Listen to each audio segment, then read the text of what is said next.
it's actually quite remarkable that you can record on, like you can run this entire thing as I'm doing right now on the iPad, which is crazy when you think about it. But welcome.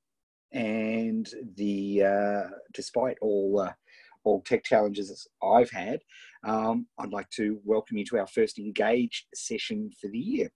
And the Engage session is core to what we do for the Academy. And for a lot of you who are coming across from the recipe, this is a sort of like a bonus opportunity for you to be able to, this is the Engage sessions are something we do in the Academy every week, right? The recipe training that you'll be doing will be completely separate to everything that we're doing. Training, we have training sessions in the Academy, which we'll be doing recipe over January and February will be our training sessions.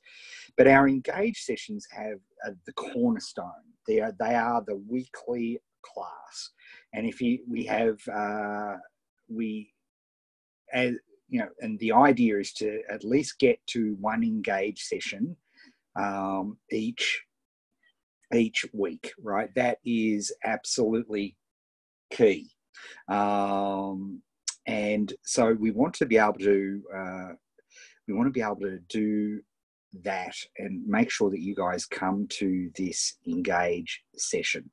So this is our core training. This is like the ballet practice, the dojo, the so on. And the reason it's so important is it's all about making sure that you are keeping yourself on track. Because what happens for so many people when they are working on a project, they set off in a direction. Say our goal is over here with where the red cross is, okay? That's our goal, X marks the spot. And what happens is people start off on their journey to try to find that goal, and they end up going, and as is often the case, as I often do myself, go in the wrong direction, right? Which is a real problem. And the further you get off course, to get yourself back on course takes a heck of a lot longer, right? So you may not, and that's if you're lucky, right? If you go off course again, then you could be literally at sea because you don't have this ability to be able to course correct. Now, a GPS, for example, let's choose a different color here. So a GPS, for example, will start out and it'll go a little bit off course, but then it corrects itself, right? And it corrects itself. So you never, even though you may be going in the wrong direction, because of the power of an Engage session, you're only ever 1 week away from course correcting. Because if something's not working, you can pop on an Engage session and go, hey, Ed, here's the need I have. I am stuck here with this ad, and what should I try?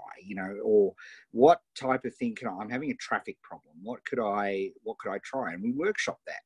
And we do it in this group environment. So the idea being that even though, we have things which work and we have things which don't work, because of the Engage session, we can get to our point that much more quickly and efficiently because we've been able to get this course correction. It's like learning, if you learn a bad habit when you're learning an instrument, if you didn't have a teacher and you were self-teaching yourself, right, you could develop up a really bad habit. And that bad habit becomes so hard to correct that indeed what happens for most people when it comes to our online business, then it becomes totally something which doesn't work, right? And then people just give up. That's literally what happens. So at this point, it's give up time, and people get distracted and they go and do something else. So that is core to what we do with the Engage session. Now, I like to think of it as our course correction session. So it's one that you can drop in. You don't necessarily have to come each week. If everything's going smoothly, then that's fine. However, at the start of each week, we do something that is also very, very important. So let's clear this whiteboard again. So one of the first things we do when we do an Engage session, in fact, it's the first thing always that we do, is we talk about our wins for the week, and we share those in the chat window. And this is absolutely crucial because I consult occasionally with businesses, and I work with individuals on a mentoring basis, and and this is not to belittle the disease of manic depressiveness, but people have entrepreneurial manic depressiveness, right? One week everything's going beautifully, and they say, "Oh, this is fantastic! This is great." And then I'll call them up the next week, thinking, "Oh, this is going to be a great call," and they're down in the dumps. They're wanting to give up, right? Because they've had a bad week. Now, the Zeigarnik effect, which is something that I talk about a hell of a lot here, means that the only thing, when an action happens, so when we have some form of action, whenever we do anything, right, we do something. Whenever we do something, if there's no emotion attached to that, like if it just works like as it normally does, then no big deal, right? It's just simply it's forgotten about. Your brain forgets about it. It'd be boring if your brain recalled breathing all the time. In fact, it would be very bad if it recalled breathing all the time, right? Just an automatic thing that happens, and unless you have an asthma attack or something of a negative situation, you'll remember when you had an asthma attack, but as a general rule, you won't remember when you have breathing. So typically you forget, unless, let's change the color to red, there is a strong emotion attached to it. That's how we remember.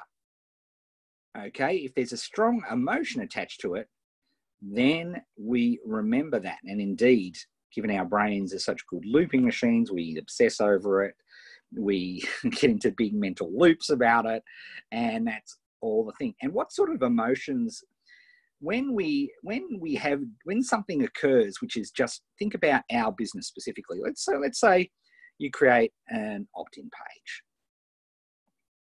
Okay, so you've created an opt-in page. That's just a normal part of doing business. So if you get your opt-in page up, there's no emotion attached to that because that's something that we do all the time. Now, if it's your first ever opt-in page, you might be excited to have that up and you will remember it. But as a general rule, me creating an opt-in page, I don't even think about it, okay, because it's something I have to do all the time. But if something goes wrong, let's get that color back again. Right, if I have an opt-in page disaster, like a tech disaster, right, I'll remember it, right? And if we don't protect ourselves, that is the thing that we'll focus on for our entrepreneurial activities for the week. Because for so many of us, this is our thing that we're doing on a part-time basis with the hopes of making it a full-time job, right? So this is absolutely core to what we do. And that, if we spent 2 hours this week and we had 2 hours available to us this week, we scheduled in 2 CFTs and we couldn't get our opt-in done, how are we going to feel? Bad, right? And depending on your makeup or how many times you've tried to do that, it'll feel like the entire week has been a waste. And that's what we remember. And and the key, something I'll talk about again and again. This, I've talked about this in the recipe and I've talked about this in the academy, right? And it's absolutely crucial to everything that we do, right? Is that if all we, there is no intensity to this business, right? You may say, oh, I must make this business work in 2019. It must happen.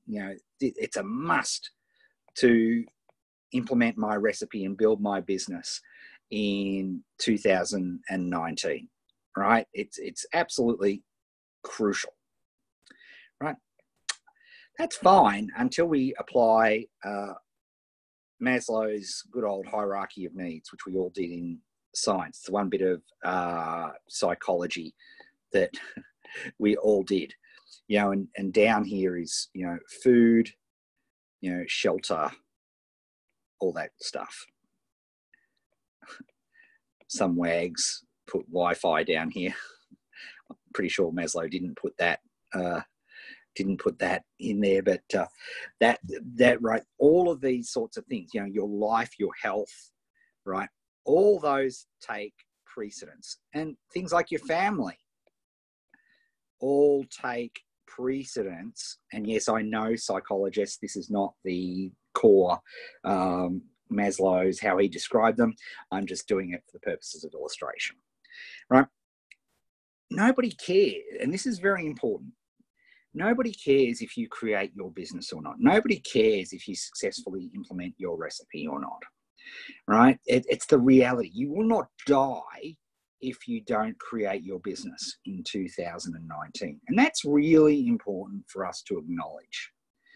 Okay, it's something that's, it may be important, it may be a motivator, but what we know now is that motivation, and geeing yourself up and revving yourself up and all of those sorts of things makes no difference, right? It makes no difference at all. Nobody cares. Nobody is waiting for your product or service, even if it's the best product or service for your market ever. If it's not created, nobody will know. If the tree falls in the forest, nobody knows. Whereas if we are a brain surgeon and we make a mistake, guess what? Somebody dies.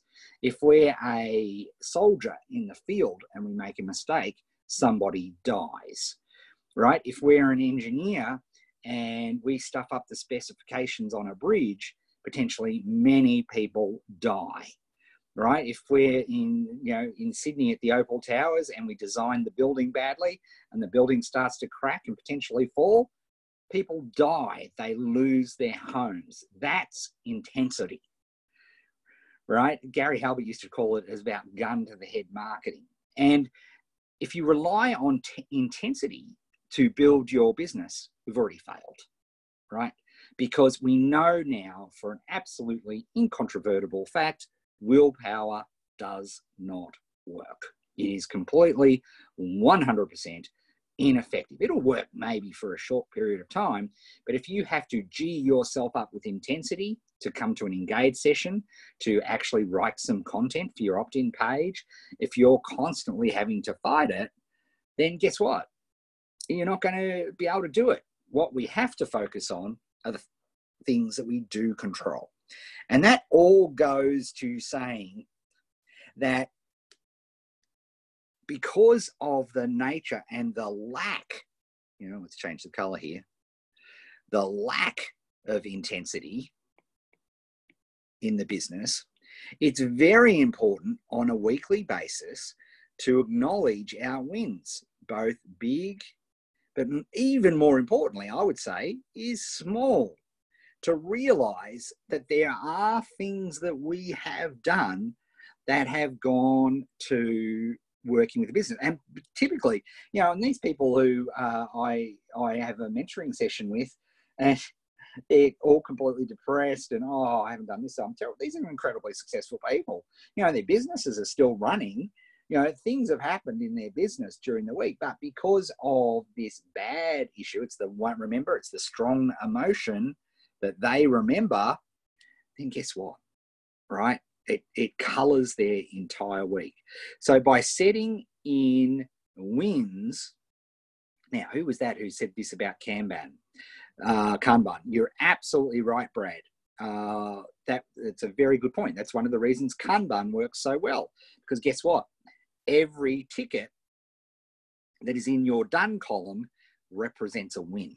And by reminding yourselves, by having a visual representation, because what happens, if you've got a checklist, right? If you've got a checklist, what happens when you tick that checklist off in 9 out of 10 programs? It disappears, right? You don't get a reminder. It's gone, right? It just disappears. So guess what? You've got no visual feedback. And remember, if it wasn't that big a deal, if it was just something that we do as a normal course of affairs, then it's not counted as a win. Our brain doesn't see it as a big thing. It's not something that when we come back to the end of the week and recall, it's something, that they are there. Max says he never removes his tickets from the done column. That is a really, really bad idea, right? Because then you cover up, like the done column is very important, because if all of a sudden you only added one ticket, you can look at yourself and you can fool yourself. Say, look at all those done tickets. Aren't I great? Our brain is and entrepreneurs in general are great at cheating. Now, cheating is a very loaded word, and it makes it's a incredibly loaded word. I mean, in the best possible way, right? We are great at cheating. We are great at finding shortcuts. We are great at gaming the system, particularly high quick start, low follow through, right? We are brilliant at gaming the system. And if your brain can figure out a way to game the system to keep you at status quo, it will do it. And one of the best ways that you can do it is not clear your done column at the end of the week, because that means you're not doing Kanban properly, which means you can fool yourself into thinking that you're actually taking the business far more seriously than you actually are. So it's actually a crucial thing to do. Okay, so that's why we look at wins. So let's do some work now. So what I would like you to do, you might notice I started, there we are. I started explaining wins by putting a W and a colon, right? A W and a colon. That's so it helps me find the wins in the chat as we get into the thread. So what I want you to do now, I am going to give you 2 minutes to look at what your wins have been so far in 2019. So I'm going to set a timer for 2 minutes. Set a timer for 2 minutes. Oops. Well, Siri. Okay, 2 minutes and counting. There we go. Aussie Siri's back from holidays. So we've got 2 minutes. I want you to jot down and pop in the chat column, what were your wins for already in 2019? And they can be big or small. And now, okay, and this is great because we can work through this. Alan wrote, bad first week, no wins yet at a standstill. I didn't ask for that. I asked for wins, right? I don't want to hear bad first week, no win. That's exactly the problem that we're trying to solve. You're here at this Engage session, Alan. That's a win, right? You're here live. You're doing training, right? This is the thing, right? Entrepreneurs can get incredibly wound up in the negatives, and that's why beginners fail, right? So you need to look at how big or small. Did you watch the induction session yesterday, Alan? Did you do that? Did you join Slack, the academy? Did you do that? That's a win, right? All of these things are, potential wins. Even for me this morning, I could say my win is conducting an entire webinar just using my iPad Pro, which is going to be awesome and if I'd had just a little bit more time, I could have even got a better microphone, but I think the audio is pretty darn good for this. I could have done that as well, right? That could have easily been a win. So when I ask for wins, write down wins, because here's the trouble, right? Whenever you write down something, and this, you reinforce it, right? We know that's another, it's one of the key parts of science of influence. If you get people to write something down, it reinforces it immensely, right? It makes a major difference. That's why we learn in the academy to think on paper all the time, right? We never think in our head. So if you've written down, Alan, and I'm not, and this is for everybody. It's not just for you, Alan. You just happen to be the first person to do it, right? So thank you for putting it up. But what you've done is you've reinforced the fact that you've had a bad first week. The week's not even over yet, right? So that is what it's all about. You could have had a bunch of different things. Did you celebrate New Year's Eve? Did you have a holiday? I went down the beach for a day. That's a win for the entrepreneurial business. If you had a true rest, a concept that we'll talk about a hell of a lot, because I don't think the most of you don't do true rest at all. So that's another thing. So let's have a look here. Signed up for Slack. There you go, Craig. Set up the Kanban. I wish I'd stop saying that in my horrible Australian accent. Kanban board. Signed up to Slack. Very good. Got initial feedback on my journal, which led to a slight pivot in target audience. It ties nicely with my strengths and Colby scores. Good on you, Sharon. Building group and contacts on LinkedIn, ready to offer 400 network calls, hopefully leading to strategy calls. Fantastic. Completed my scheduled 5 tickets this week. That's a great win. Got a better understanding for the process for online business. I managed to get to this session. There we go. That is a win. Finished the book of the year. Fantastic, Bob. I can't wait. That's one of our going to be one of our early training sessions in January, because I had to get it out. It requires so much explanation, that book. So it's phenomenal. But anyway, that's for another training session in the academy. Found a great resource to help research by recipe business. Research who is making money in the market. Made it to the induction call and this call too. Attended yesterday and today's session. Attended the academy, got Slack set up. 50-minute CFT, and Alan said, good point. Fixed a problem with Facebook ads. Finally decided on a niche, even have a backup. Attended the induction, sign up for Slack.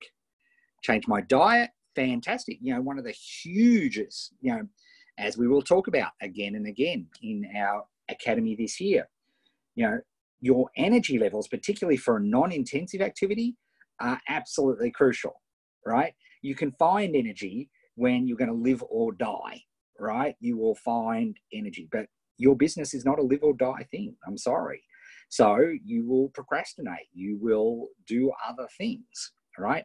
So the more we can keep energy up, the more we can help implement our business. So diet is an absolutely crucial thing.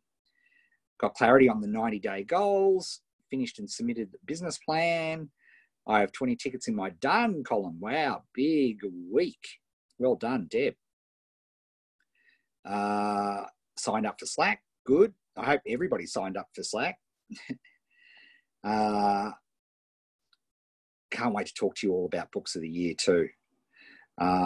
Read good. Got the Engage session. Fantastic. Attended yesterday's session. So that's great. Recipes really rehabilitated my many failed purposes on internet marketing. Plus, I've increased my production and peace of mind after setting up my personal Kanban board after completing Ed's course and learned the basics in theory. Fantastic. Wow, car crash on big New Year's Eve. Yuck. But survived. So that's a big win. Absolutely. How to take smart notes. Oh, I'm loving smart notes. Can't tell you how good that is. That's from the book of the year, by the way, if you're all asking. Oh, good on you, Alan. That's fantastic. Made some great connection with women. So you can see here, spotted a self-defeating pattern and finding a remedy to experiment with. Got on Slack. See, this is the part, this is why Engage sessions are so important, because and by hearing other people's wins and observing their learns and listening to their needs, then what happens is you realize you're not alone in this stuff. That as entrepreneurs, we have a lot of the same problems. And that's why it's always interesting to hear other people's challenges getting solved or opportunities getting teased out, because we've been able to do it that way. So that is, that's really good. Tim had a good rest and went for a long country walk today. Hopefully without your phone, Tim, with a bit of luck. Because unfortunately, if we walk with our phones, we don't get the rest. It's terrible. Very good. Look, this is fantastic. Stacks of wins during the year. Brilliant. Okay, cool. Let's move on to the next section. Now, here's the cool thing. This all happens as a general rule when I'm not explaining things. This all happens in 5 minutes. So often what people will do is they'll jump in the engage session. They'll get their wins learns. If they don't have anything to need, then they'll jump out again. And that's totally 100% fine, right? That is totally cool. Okay, let's talk about a next thing. Okay, our next one is learn lessons. Right, I could ask you what stuffed up, what went wrong during the week. And as I mentioned to Alan, that's not helpful at all, because remember what I said about writing or typing equals reinforcement. Right, it's one of the things we absolutely 100% know. So if I just ask you what went wrong during the week, it will get you to 100% laser focus on all the things that went bad during the week. Right? Terrible. And that's not what we want to do. Far more, a much, much better question. And this is something, you know, if there's one thing I do is I collect great questions. And that's what I'm so excited about, the Smart Notes book of the year, because for the first time, it's given me a way to be able to collect, and as a high quick start, have a system which actually I can follow, which is very exciting. But that's by the by. But questions are important because the way they answer you gets you to focus. So when we ask, Tim Ferriss has great questions, and you should, you know, anytime you see a great question, that's something you should capture because they're incredibly powerful. So asking, instead of what went wrong during the week, by asking what did you learn, sure, often we learn from negative events. But by asking what did you learn, it phrases it in such a way that instead, you know, from a psychological perspective, we look at okay, what's the lesson out of this? This happened, event happened, but instead of reliving the event and just making yourself feel bad, which by the way is what you do completely naturally, you're very good at that. You don't need me to teach you how to do that. You are super, super awesome at going over something that went wrong again and again and again in your head, because your head is a vast looping machine, which is why we need to do things on paper. That's why I always take notes when I'm speaking to you guys, because it helps me focus as well. So we have our event, and then, you know, rather than reliving the event, which again, bad, not good, right? Instead, we can look at it from a vantage point and go, well, what did we learn from there? What did we learn at this event that we had? What did we figure out? What did we learn? What were the lessons? And it gives us a positive thing to focus on out of the thing that actually happened, right? And that is really, really, really crucial. And I love this because it gives me a chance each week to think about what I learned during the week. And so I love talking about what I learned in each week. So for example, what I learned during this week is, well, and really it's over the whole holidays, is the power of digital detox. Something that we'll be focusing on a lot over this. Well, because I think what's happening for a lot of people, not everybody, right? Not everybody, But for a lot of people, certainly me, right, this little mobile phone is like having we call them pokies, poker machines. It's like having a poker machine in your pocket at all times. It's an addiction machine. Doesn't mean I love my phone. I run the vast majority of my business on my phone, right? I do all of those things, right? But it's what you're doing outside of that. And that's why I just, as a little separate activity, I don't know if many of you did it, but turning on your screen time is a massive learning experience. Because if, I found literally 2 to 3 hours a day that I could recapture. 2 to 3 hours a day where I was not doing work stuff. I was reading news, or on Twitter was my biggest thing. I was spending an hour a day on Twitter, an hour. So I was able to use the screen time to restrict myself to 15 minutes. And then it turns it off. And that was fantastic. So that was my lesson for over the holiday, and literally turning the devices off and going device cold turkey. I actually have an Apple Watch. I have a family, so I know what you're saying. You're saying, what about, emergencies? Well, the reality is that 99.99999%, there's probably been think back to the last time when you needed a phone for an emergency. When did that happen? Like a real emergency. When did that happen? Touch available wood for me, it's been years. Like it's literally been probably 11 years since that's happened. But by taking my poker machine in my pocket, it means I'm not getting true rest. I'm not being able to build the business properly for my kids. So my compromise was an Apple Watch that has a phone. So if somebody, and it only rings when my family is calling me, right? That's the only time to do that I use that. And so I can't do work on it. So I don't think it's not a work device in any way, shape or form. So it enables me to have rest and then have that peace of mind of family. But it's a nice thing. So it's very good. Okay, so that's what I did. But let's look at your lessons over the last week or so. So we're going to set a timer for 2 minutes. Set a timer for 2 minutes. Okay, 2 minutes and counting. So have a think about what your lessons were.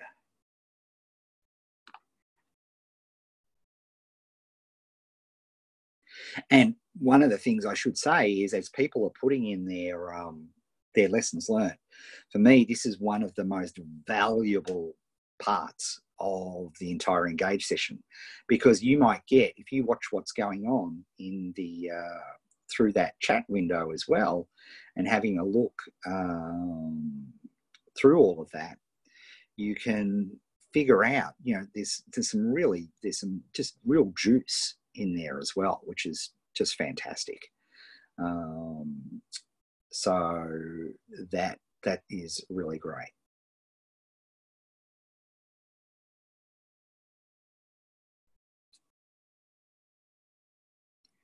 Coming in thick and fast. This is awesome.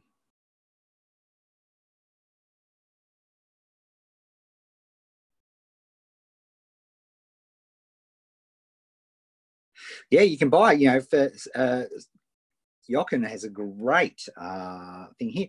You can go into pretty much any supermarket on the planet these days and literally buy a little $10, dumb phone that you can use and give your family the emergency number, so you can stay completely, like you can go for your walk and be completely offline.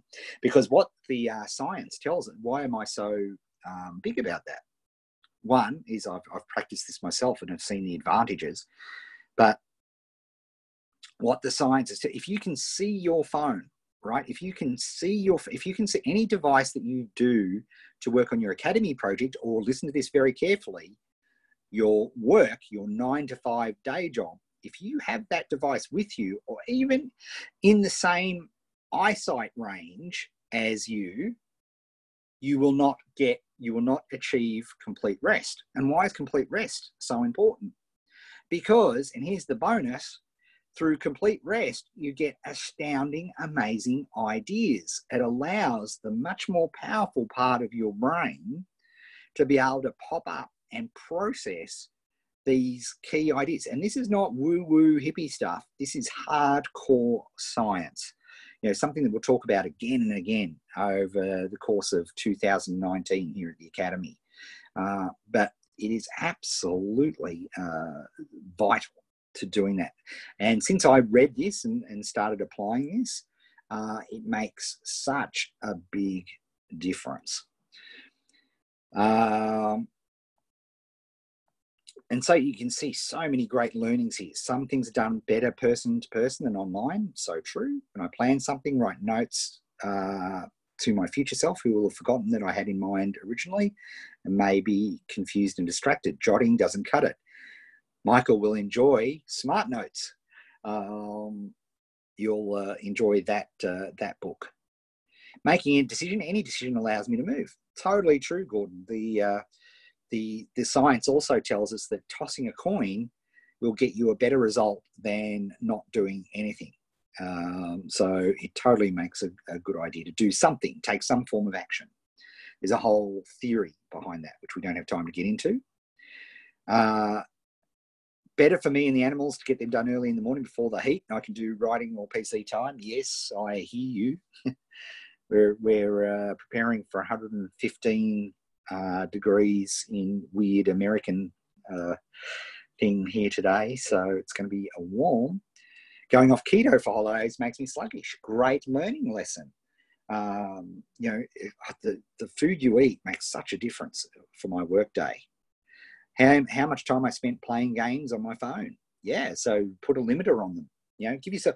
Games are a fantastic thing. Make no mistake, games aren't bad. TV is not bad. They're all great, but anything not done in moderation is bad for you. That's addiction, right? In any way, shape, or form, right? Anything that's done overly much is an addiction. All right, so it's something to keep an eye on. Took the whole 24 hours off social media, found blood pressure went down, organised office, makes creative process uncluttered. And that'll work for high fact finders, right? But if a high quick start cleans their office, they may feel good for about 2 minutes, but it's going to get messy again almost immediately. So, high quick starters need to just recognise that their office is always going to be messy and chillax. But a high fact finder will really benefit from a clean office. Writing out the tickets at the beginning of the week and adding as needed. Also need input on keeping Kanban and calendar. Cutting corners to save a client money is a false economy. Yes. From now on, it takes as long as it takes, and I refuse to stress myself out rushing things to try and make it cheaper. Yeah, totally. Good lesson to learn. Remember to use Kanban that I'm learning. Yes. The importance of changing environment by leaving home, even for just a few days, makes this is such a huge deal. Like, I cannot tell you, environment is just a massive, massive deal. I've started doing a couple of things. One is, just to give you one example of how environment's so important. When I did the $10,000 challenge in October and November, and had to start a completely new business without using any of my lists. I couldn't use money. I had to sell stuff to raise money. The whole thing, just like if somebody was broke, I actually set myself up a completely different. I went and got a little standing desk, and I did it in a completely different room. Right? I completely did it in a different room. If I'd done it in the room that I'm speaking to you now, with all the other distractions that are in this room, I don't think I would have done it. It is absolutely crucial.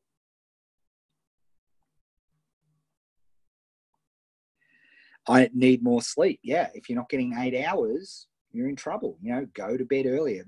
One of the best hacks of the last 2 years is bedtime alarms. Right? It's not your morning alarm that is so important. It's your bedtime alarm that's so important. And I'm telling this to myself because I ignored my bedtime alarm and suffered accordingly for it yesterday. Setting too many tickets, not hitting them does not feel good. Be realistic. Yes.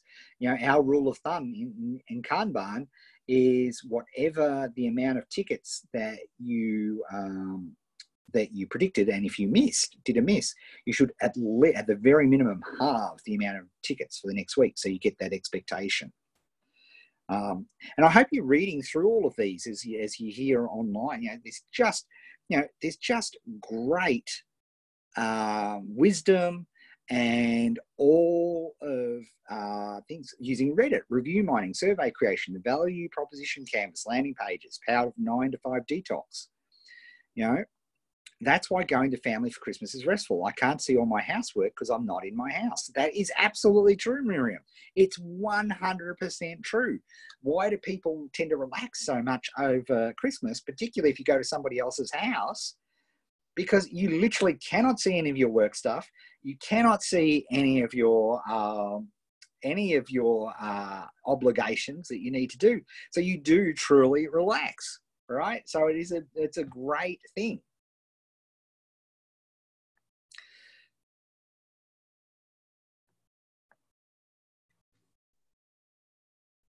Yeah, Goethe had some amazing.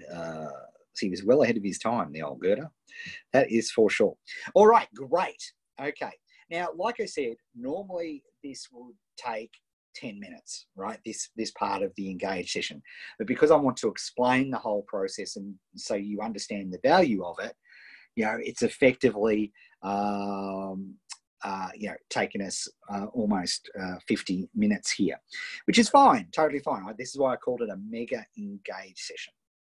So let's clear the thing. So the third thing that we do in an engage session, which is really the meat and potatoes, believe it or not, of the engage session, is our needs. Okay, so our needs is an opportunity for me to literally bring you online and help you get orientated for the week ahead. You might be having a particular challenge, so we can walk through it. But there's a few things that you need to know about needs, right? So when you do that, when we're doing needs, I'm really focused. Like, one of the things I'll always ask you, right, is how many CFTs do you have for the week ahead? Right? Because there's no point me explaining to you an entire process if you have 2 CFTs, right? I need to give you, here's what you need to do in your next 2 CFTs.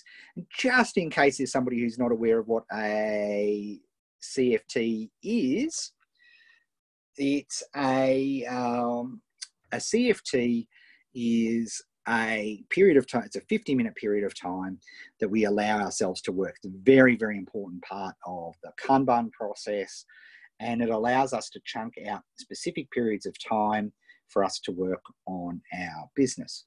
So it's very important to understand how many CFTs are there, right? I won't, as a general rule, talk about stuff that is future-based in a need session because it's not relevant for you right now, right? You need, too often, particularly high fact finders, are focusing on, what happens when I get my first 1,000 emails and what's the promotion I should do? And they've currently got 2 emails, right? The entire focus of what you should be worrying about is how we get from 2 emails to 1,000 emails, right? We'll worry about what we do with the 1,000 emails when we get there. Too much of, the third element of the recipe, right? And I really think it's the hidden star. If you're trying to cook something and you are not focused on what you're cooking, it will fail. It fails every single time, right? It absolutely fails every single time, right? And even though it sounds quite hippie, be here now, the practice of being in the present, is probably the number one thing that doesn't happen for beginner entrepreneurs that are starting out building their business. They're in one of two states. They are either in entrepreneurial depression, which interestingly, I find a lot of high quick starts tend to focus on this. In other words, they're thinking about, oh, look at all these other people I started with and they have what's successful. And then there's, or they think about all the failed opportunities that they failed to capture, right? They worry, like they focus on the past, experiments that didn't work, things that didn't happen. What is, so they think about past all the time. So if they're in the kitchen, they'd be thinking about things like, oh, remember the last time I tried to boil these eggs and they boiled over, and the last time I tried to whip the cream, it curdled. And they're so focused on the curdled cream that guess what? They curdle the cream again, right? Because that's what they're focused on. The other side of it, and this tends to be, interestingly, a high fact finder thing, is they have entrepreneurial anxiety.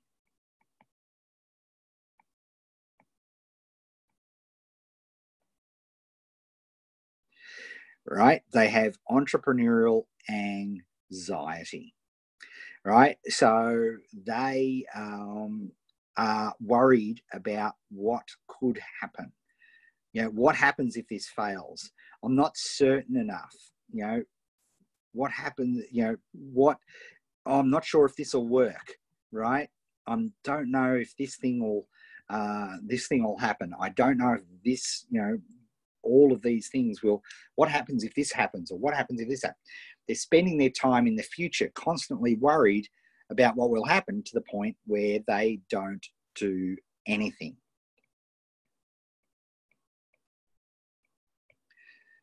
Right? So it's my job to focus you all on be here now, right? That to me is the absolute key, right?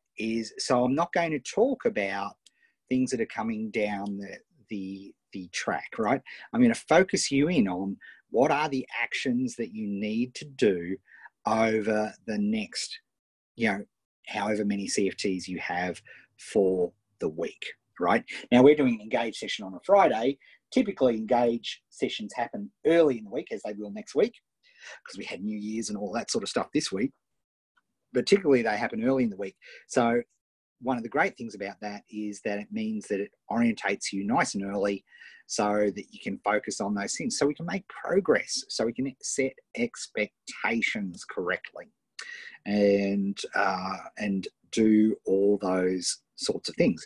Now, the other thing, of course, I do is often I will bring you on so I can get some feedback, right? So this is important for you to make sure that you've got some headphones and a microphone, so that I can bring you on to the session, so we can do that. And so often we do some talking backwards and forwards as well. Sometimes I'll be able to answer the question just straight off the bat, and if I can do that, I'll just answer it straight away. The other thing I'll be asking people is, what roadmap are you following? Right? Because when we look at how do you make a task easier?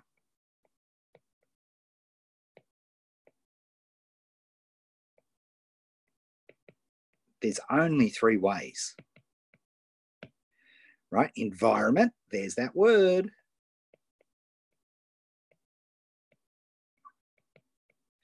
There, right? Your environment, the tools, resources, the place where you're doing things is one way to make a task easier. The other one is simplify. How can we simplify it?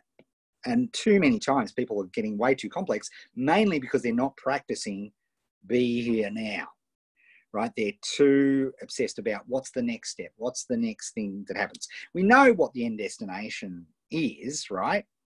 That's fine, what we need to do for the initial part is focus on the area. And the final thing is roadmap. So you'll hear me talking about roadmaps a lot in a needs consultation, right? What roadmap are you following? And it's important, right? Somebody who's an expert can can literally follow directions like, run your Facebook ad and see what your response rate is like. Somebody says that to me, right, okay, cool, I'll do that, no problem, right? But if you're a total beginner who's never run a Facebook ad in your life, let alone successfully run Facebook ads, they're terrible instructions, right? That's a bad roadmap. It's just somebody's scrawled an X on a treasure map with no indicators, right? X marks the spot, but you have no idea where it is, right? You need a beginner typically needs a much more detailed, step-by-step, broken down thing. Hello, you need recipes, broken down recipes. Now, the really cool news is, and this is a big surprise for all of you in the recipe, because you're here during January and February, there's actually a whole section called it's the Fundamentals channel on Slack. And at the very top in a pinned post, you can now register to get the Fundamentals workshop.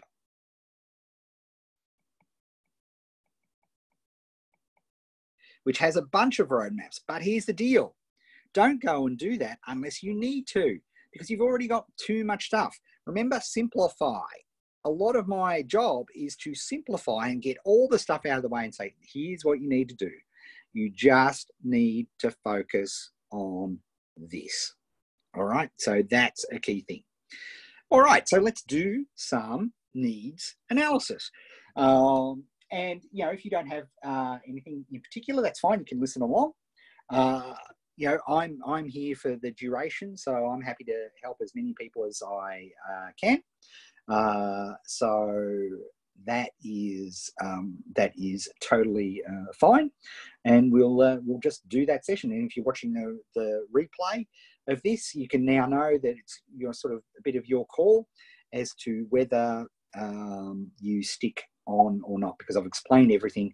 Now you know what happens in an engaged session in some detail. So let's get cracking. So very important to type an N in the chat box more than any other thing, because this is often an interactive thing. Often I'll ask you all for help with this, right, and make suggestions and so on.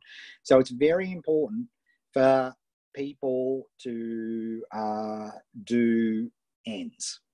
And Chris, you've hit it on the head for Cara. Fantastic. Well done. Okay, so let's have a look. Okay, Daniel, figure out which roadmap to choose. I sound like I might be a high fact finder, and okay, hang on, I'll stick my finger on the chat. Figure out which roadmap to choose. I sound like I might be a high fact finder, and I get stuck because I want to choose the right one, i.e. one that will work. Okay, great. Daniel, let's bring you on. Hopefully, because I don't have my headphones on here, hopefully this will work. And I don't want chat. I want attendees. Daniel. There he is.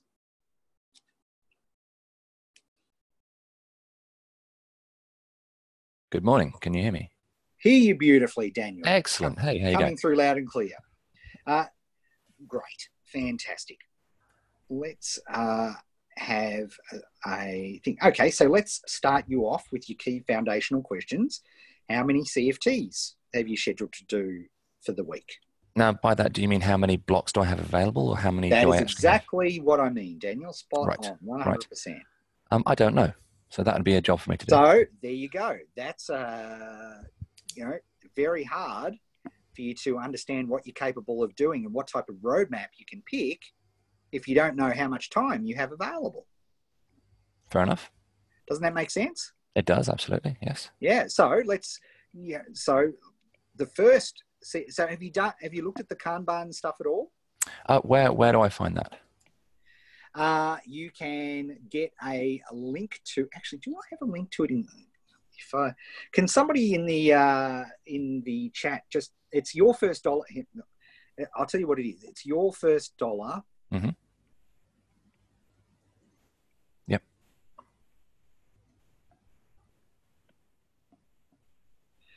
.com/ and I've run out of room, but just pretend this is all one Okay. word. Right. Kanban. Okay. There we are. That's the no dot. Don't put the dot there. Yeah. Okay. Cool. All right. So that's it. So, but you can estimate this now. Do you have 2 hours a week, or do you have 10 hours a week to do this? Which is more likely? Probably about 5-ish, I'd say, maybe. 5. Yeah. Okay. Let's work with 5. All right. So you need to actually go back and figure this out for certain, right? Because of course. if you can't do 5, then we're set. Remember, everything is about expectation setting, right? Yeah. So if you've set yourself an expectation of 5 CFTs and you only do 3 CFTs, even though these may have been crucial, absolutely vital, you won't get any benefit. Right? You won't get any of those addictive chemicals that we want, like dopamine, to get you to be fired up for the next week, right? Cool. And you'll drop off. Okay, so that's the thing. So the next question has to be, Daniel, have you chosen a market? No. Okay, so there you go. That's so the next 5 CFTs. Once you figure out how many CFTs you've got, and you've scheduled them, you'll have X number of CFTs available to you. And the roadmap you need to use is choosing a roadmap. Now, there's 2 roadmaps here that are important. Did you do the Ikigai work in the recipe? No, because I'm not a recipe person. I'm an ask Well, you person. are now. Of course you are. Every single Academy member is a recipe person. I send it all out to you before Christmas. Oh, is that the 8 different... was it 8 different?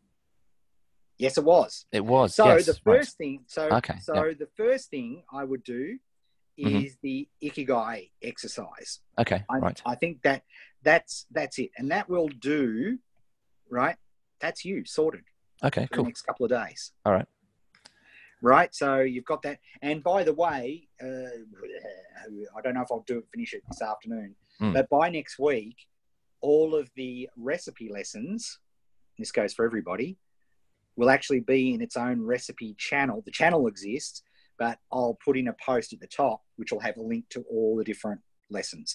You can always, and by the way, it's now 100% kosher. If somebody needs a link to one of the recipe lessons and they're asking for it and you happen to have it, it's totally kosher for you to do that now in the Academy.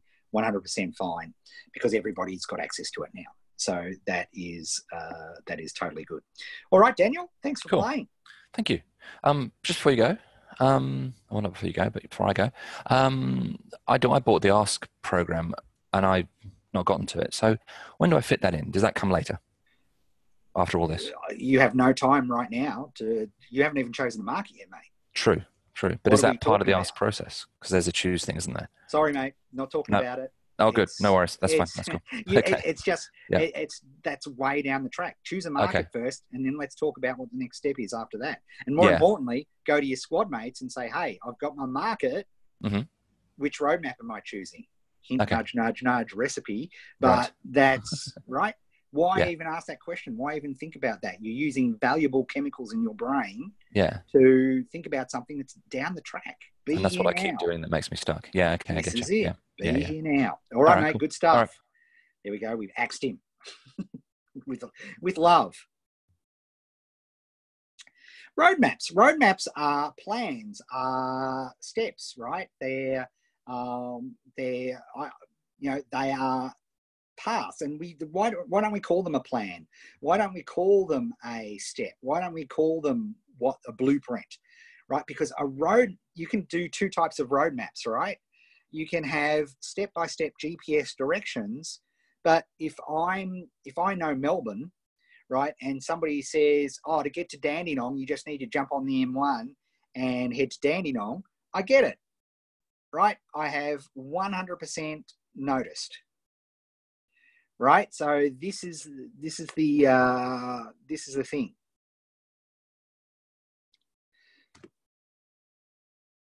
So Carla's got a need here. I've changed my focus for recipe to promote my mostly fiction writing. Okay, writing's my love. Focusing on setting up my writing will get me up in the morning, keep me going even when it's tough. Market is readers of fiction, particularly genre, fantasy, sci-fi, supernatural, romance, and horror. You've talked about 5 massive genres there. Pick one. So I'm a little unsure of where I should start now. That's a market, right? You're picking a market, and you should do that. The good news for you, Carla, is there are many established roadmaps for making a business out of being a fiction writer, right? There are a lot of that. But right now, you have to pick a genre, right? So, and that is the first part of that, right? And I would use the Ikigai process in the recipe to figure out what genre is that you're into, right? And then, so fantasy is your main genre. Then, the next step is, okay, what roadmap do I have available to me that I can create tickets for to generate that business? So your job, your next CFT, is to get into the squad and ask the squad, hey gang, what roadmaps have you used to learn about making money as a fiction writer in a genre? And spoiler alert, there are a stack of them. Yeah, roadmaps give direction so you know where you're going. Don't have to think about destination, but concentrate on driving safely. I love that, Brad. 2 points for Gryffindor, Brad. You've been coming up with some pearlers today. That is a super important thing. Gordon, is there a roadmap for discovering your market's problem? My oath, there is. And let me give it to you. It's actually in a book. So hang on, let's clear this page. And how do you discover a market's problem? And boy, are we going to go over this again, and it'll be a whole month's focus, because I think people miss this completely, right? The best way to discover a market's problems is to talk to them. But we can just talk to them. We can talk to people in our market and completely waste our time. Or we can use a fabulous roadmap. And that roadmap is outlined in the book Running Lean. There's an exact script that you can use for your client problem interviews. You barely need to alter it for any market. I did this myself when I was doing my Instagram project. It's so important, I can even tell you the page. It's page 87. Follow that script to the letter. And it's amazing, because remember I said the value of questions? The questions in this script are so powerful.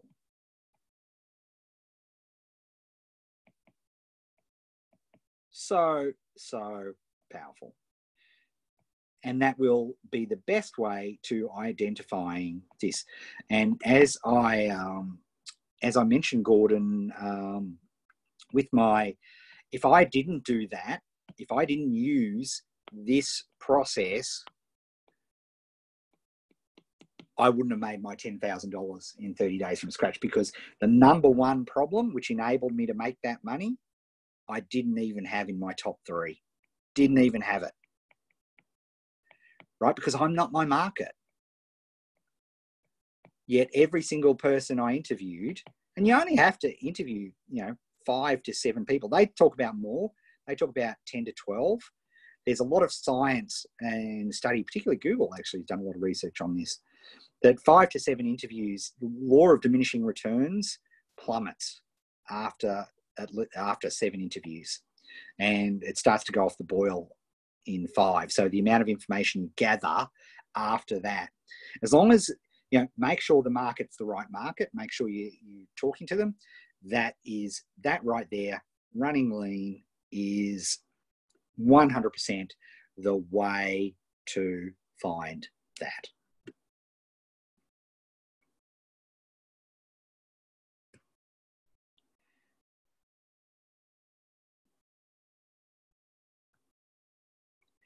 Hi, Raki. Make sure, Raki, you put an N colon whenever you're doing a needs, because we have a lot of chat going on, which is great, right? Alex, that is it. Running Lean by Ash Mariah. That is the book. I'm a micro influencer in my country. I'm now stuck on a content plan, growing the list and finding a way to monetize it. Okay, Raki, let's bring you on. And let's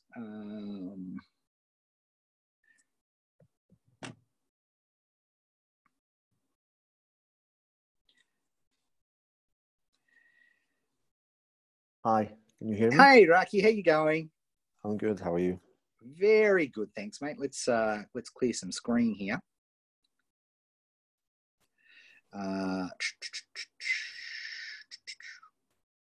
Yes, I know you've raised your hand. Lower all hands. There we are. Clear. There we are. Got it. Okay, man. So you're already a micro influencer, which is great.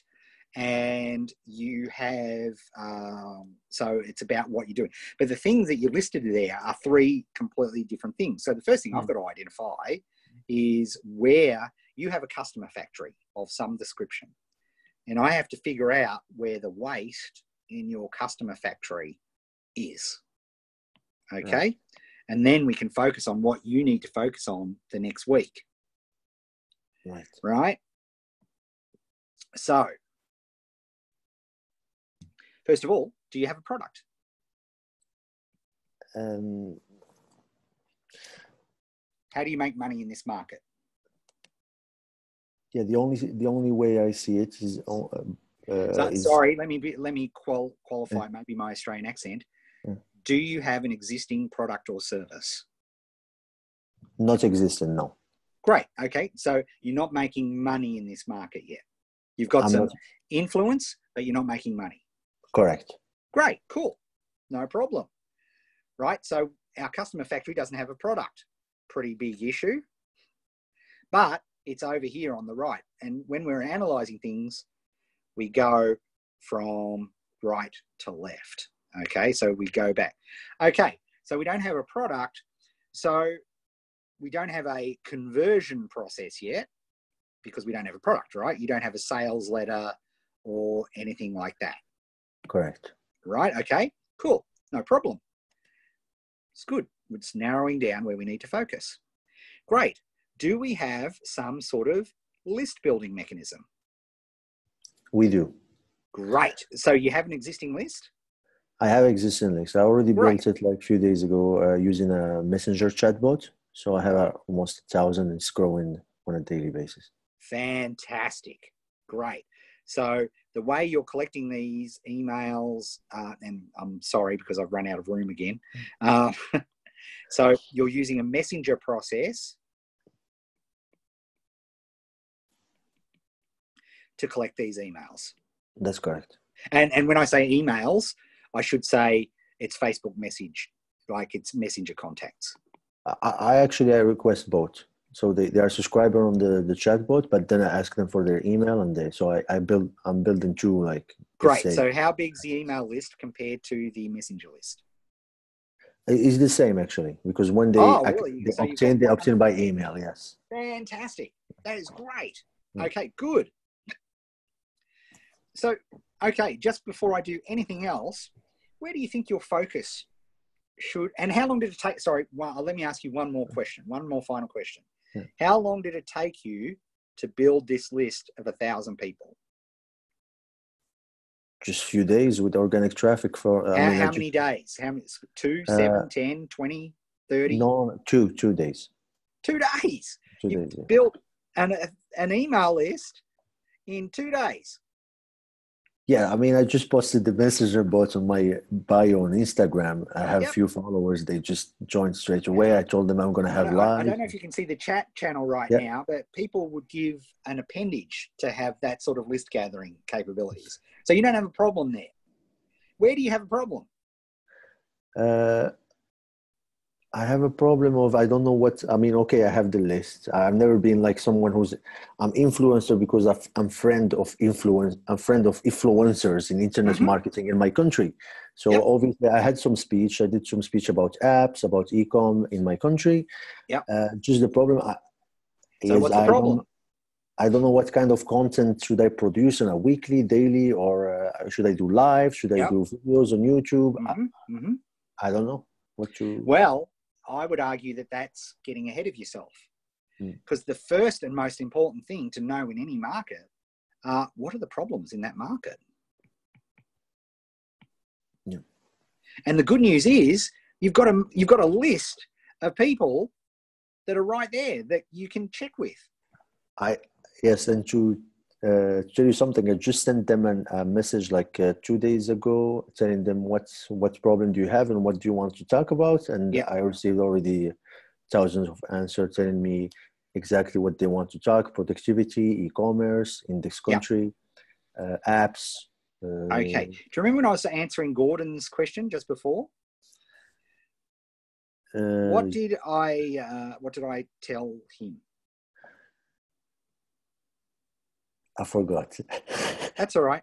You need to talk to them. Talk. Converse, like you and I are doing right now. Okay. People lie, right? Not intentionally, not meaning it, but you need. So here's your specific. This is the most valuable thing you could do this week. Right, Raki, because you need to. Your problem is you don't have a product, right? You collect. You can collect a list. I collected off MySpace. I was collecting 2,000 emails a day. I thought that was it. I was sold. They would never buy anything ever in a million billion years, right? Because they were all teenagers without credit cards. Complete waste of my time, right? This could be your problem or not.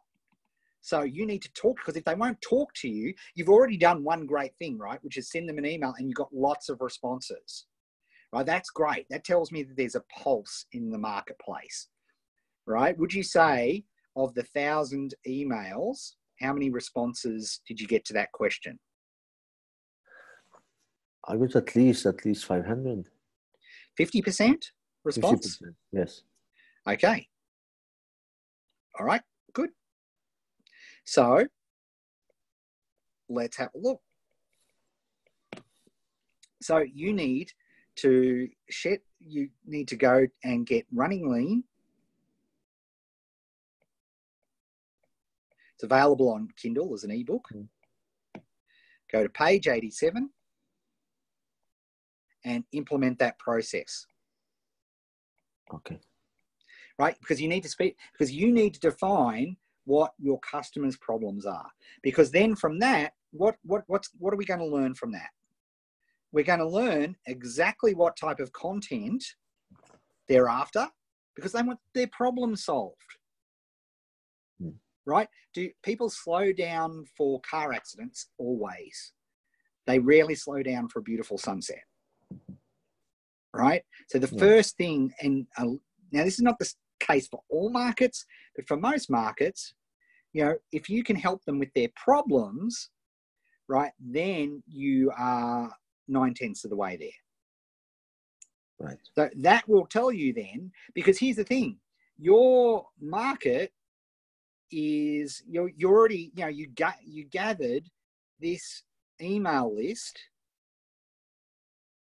with the in what? You use what? Instagram and what? Yeah, just my business profile on Instagram as a personal, let's say entrepreneur/entrepreneur. Yeah. I put And I did like a story. Hey guys, check out my. Yeah. External Instagram is probably going to be one of your core sources, because we need to set up. You don't have a factory yet, right? You don't have a customer factory, right? This is what I want you to understand. Yes. And the good news is you don't have to think, right? Until you've got this customer factory, you know, you can have as many followers and as big a list as you like, but until we're making money, means nothing. It means nothing. Yes. So we need to have this customer factory built. All right. All right. And there's no point. And again, email responses will not tell you. The long responses, like the people who sent you really long responses, are far more useful. But there is nothing like using this exact script, speaking to people. It's like magic. It unlocks the true issues that they're having, the real challenges that they're having. And it is just phenomenal. So that's what you need to do. Sounds good. Perfect. I will work on that then. Good stuff. All right. Thanks. Where are we here? There we go. Thank you, Raki.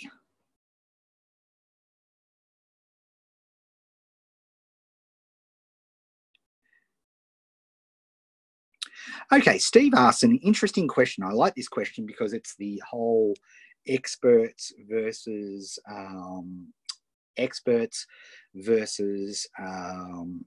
journeyman question. I like to help people with their YouTube advertising as a market, but while I have experience with other platforms like Google Ads and Facebook, I don't have any YouTube experience. How would you recommend I gain experience? Create ads for an affiliate campaign or something else? Something else. So what I would do, actually, let's bring you on, Steve.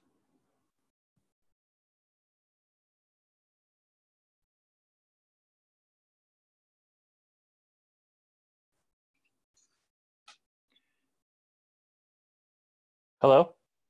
Hey, Steve, how you going? Hey, good. How are you? Yeah, good. Thank you. So, okay, let me ask you a couple of questions first. Sure. Right. First question is, how many CFTs do you have available to you next week? 7.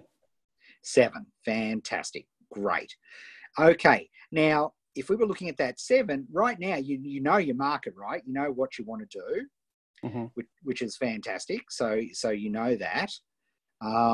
But what about, right? So effectively what we're saying, what roadmap can we get to where, you know, you're not dissimilar to Raki? You know, if I look at, right, we've got a market choice. Whoops, hang on, pen, different color.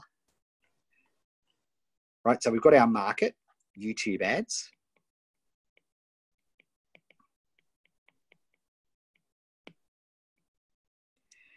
Right, you're not an expert, so you need to do a journey roadmap. And what I mean by a journey roadmap is that you have to go on a journey with people, right? Here's how I'm learning about, I'm documenting what I'm learning, the stuff ups I made, the experiments I made, the things that you made, etc., etc., etc. But here's the thing, YouTube ads, guess what? That's not a market. Can you take YouTube ads out for a cup of coffee? No. No, right? Yeah. So it's not a market, right? We can't, you know, YouTube ads don't put their hands, oh yes, I'm interested in learning how to create myself, right? What's the market that you're going to help with this? Because YouTube ads are going to be incredibly important. That's awesome. But is it YouTube ads for real estate agents? Is it YouTube ads for gamers who are looking to build their YouTube influencer business? Is it for YouTube advertising for small businesses? To me, do you have a feeling for what type of actual market you're going to use? Yeah, you know, it's interesting. Yeah, I didn't really get down that far, to be honest. No. We need to. Okay. So that's what we need to do in our next. You've got 7 CFTs. Now I'm going to suggest a slightly separate roadmap for you, different roadmap than I suggested before, because we've got obviously the Ikigai, and you obviously enjoy this advertising. You wouldn't want to do the other. So what we need to do is we need to find a market that you really enjoy that will really benefit from YouTube ads, so you can begin your journey there, right? That's going to take the 7 days, but good news, I've got your back. I've got you covered, right? In the fundamentals workshop, if you go into Slack, and you'll see there's a channel, you may not see it, you may have to add the channel. Okay. That is a channel called Fundamentals. Okay. And at the top of that is a pinned post, which allows you to enroll yourself in the Fundamentals workshop. Okay. It's just a series of really important fundamental techniques. I don't want you to look at everything. Okay. All I want you to look at is the week 3 process of picking a market. And you know what's cool about this? What's that? I've already created the tickets for you. Oh, okay. There's a recipe. So you can actually go and copy those tickets and put them on your board.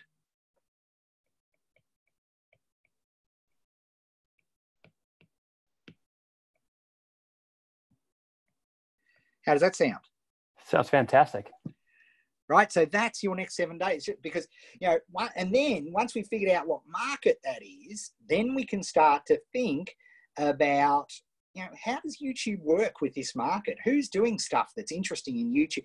We can do some focused research to figure out, okay, what are the things? And then guess what? You're starting to, and then the other thing I would be doing is, I'll tell you all about this next week, but just spoiler alert for you, Smart Notes, which you've heard me raving on about,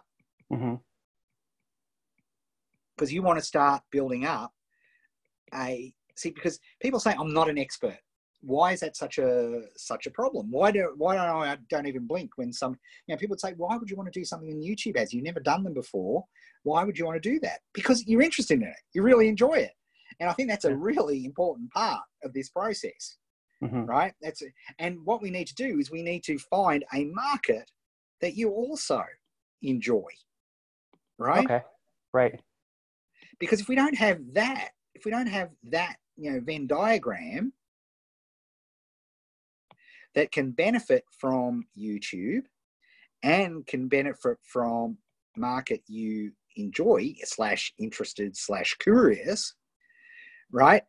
There's no good working with just a market that you enjoy, but there's no usually, if there's no YouTube application there, their market is not on YouTube, then it is completely useless. Okay. Right. Does that make sense? Yeah, absolutely. Right. And if there's YouTube, but you're completely uninterested in the market, then that's going to make it a really super hard slog. All right. So do that. And then once we've discovered something that meets this cross section, then we can look at our next step. And by the way, and this goes for everybody on this call too, you don't have to wait for an engage session. You've got an incredible bunch of marketers in the academy, some who are incredibly experienced, that you can say, hey, gang, I figured this out. What would you do next? All right, so we can do that. So there you go, Steve. Is that helpful? All right. Oh, that was great. Thanks so much. I really appreciate it. Fantastic. Tell your friends. I will. Good on you, mate. Thank you. Okay, let's get back to this chat window. I have a market. I can do 5 CFTs per week. Okay, let's do this one. Okay, Alex, I'm coming to you. Oh, Raki is in Thailand. Yes, I am. I'm actually attending an entire week workshop. Actually, I should put that. I'll get all those details and put those in. It's David Kavanagh's. He does like a 5-day. You like work for 5 days, and that's in February. And I'm going to that workshop. I'm going to be there for the whole 5 days. I'm really looking forward to it, and it's It's 90 minutes outside of Bangkok. It'll come to me. I will post all of that in the news section of the Slack group because we do have a few people from Thailand here. So we'll do that. Okay. Where were we? I think it was. You just create an account. Rose asked a great question. To register for Fundamentals Workshop, it asks for a login, create account. It's not that sophisticated. Slack does not talk to that. I love your spelling. Makes me chuckle. It makes me sad, but it still works. It should be inspiration that if my spelling's this bad and I can still make money, you have hope.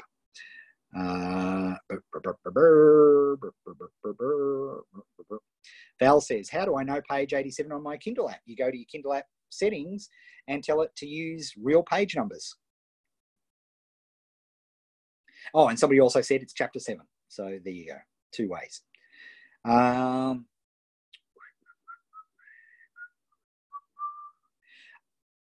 Okay. Oh, that's right. Alex Foster. I knew there was somebody I had to come to.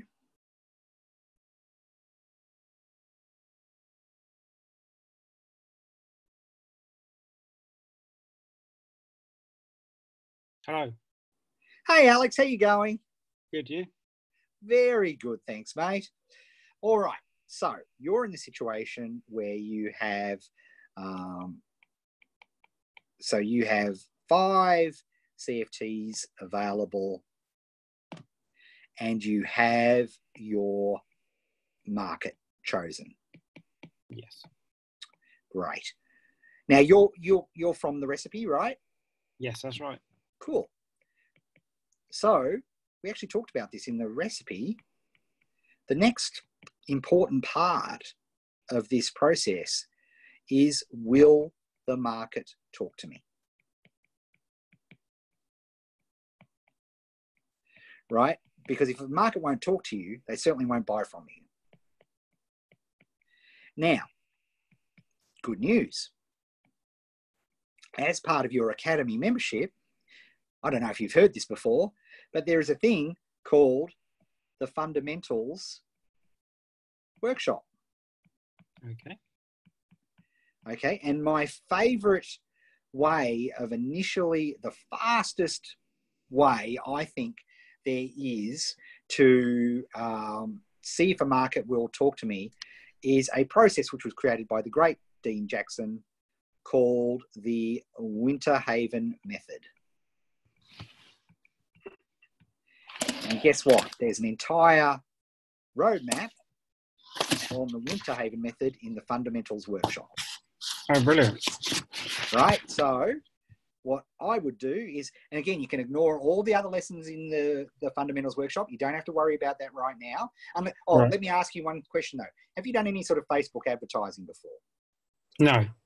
Okay. So you're going to need to, because we need to find a way, right, to collect some email addresses. Okay. I was going to, well, you said to use a platform you're comfortable with. I was going to use Instagram. Is that perfect. So okay. Use Instagram. Even better. Okay. 100% even better. That's fantastic. Thank you. I should have asked that question. I haven't done any advertising on there, but I use it. Bad coaching. Yeah, it's much easier. Honestly, Instagram's much easier.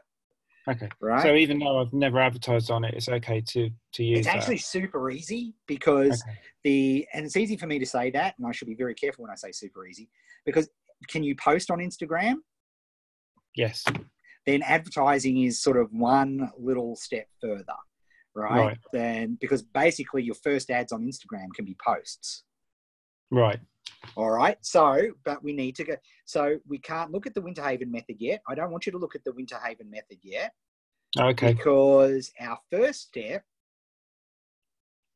is we have to give people a reason to give you an email. Does that make sense? Yes. Because what are you going to advertise? So in your market,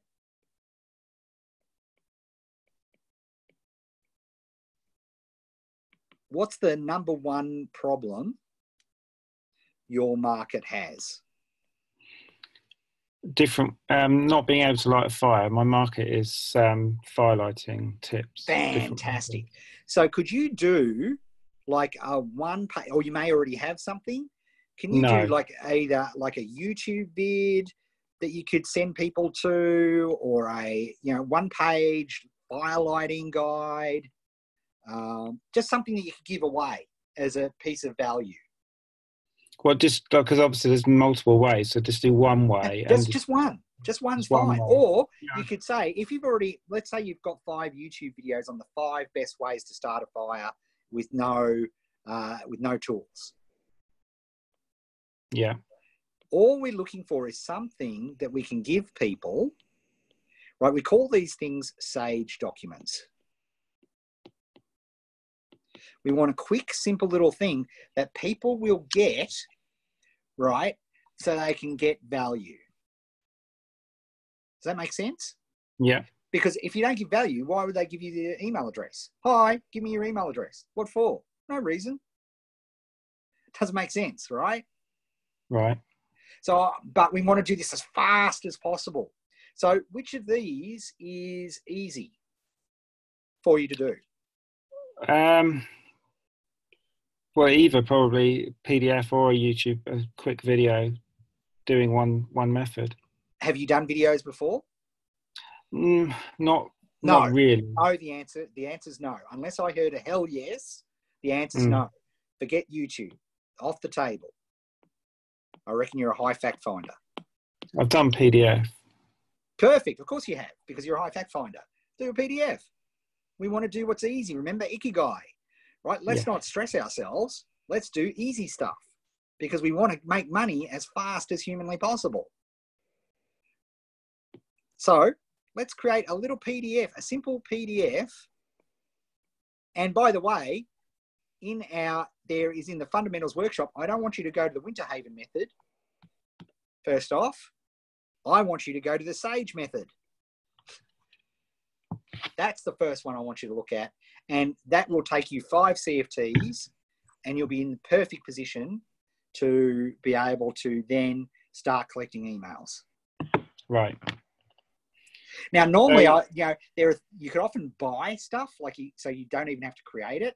Right? There's PLF stuff and things that you can do, but I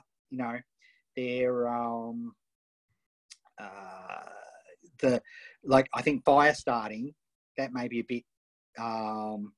That is a real niche topic. I love it, by the way, as a topic. I think it's great. Thanks. Great.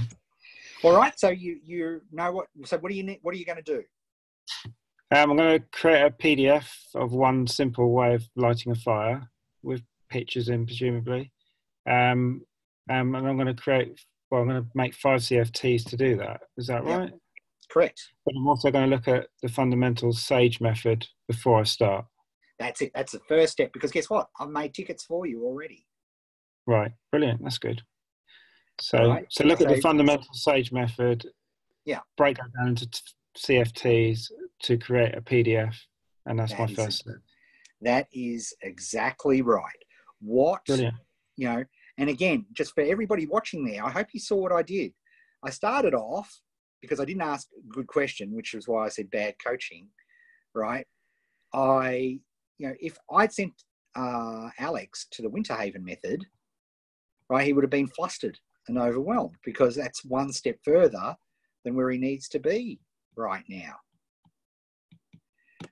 Right? So he needs to figure out how to create a Sage document. Right? And fortunately, I've got an entire recipe for creating what a Sage document is and how to create it.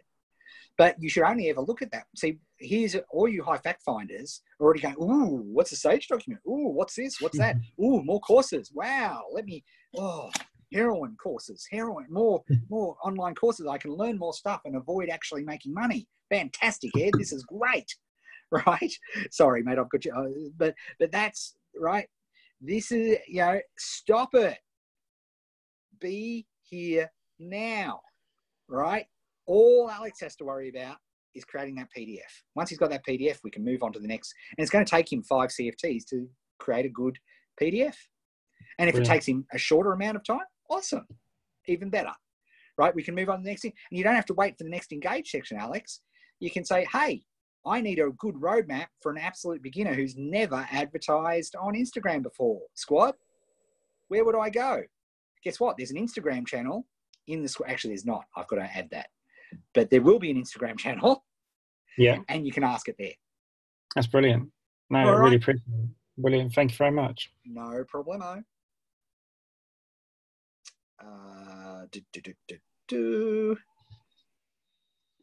Hang on.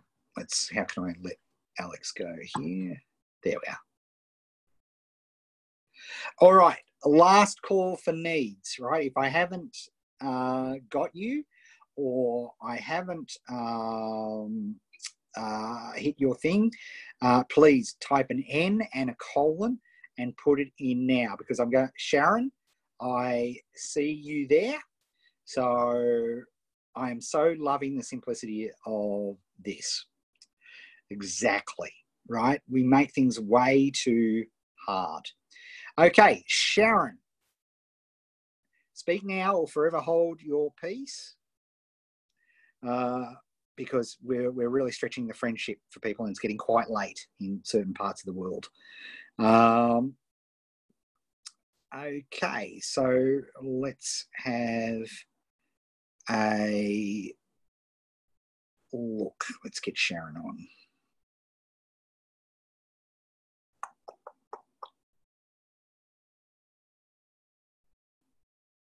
Jeez, I tell you what, the iPad is beautiful to use with this stuff.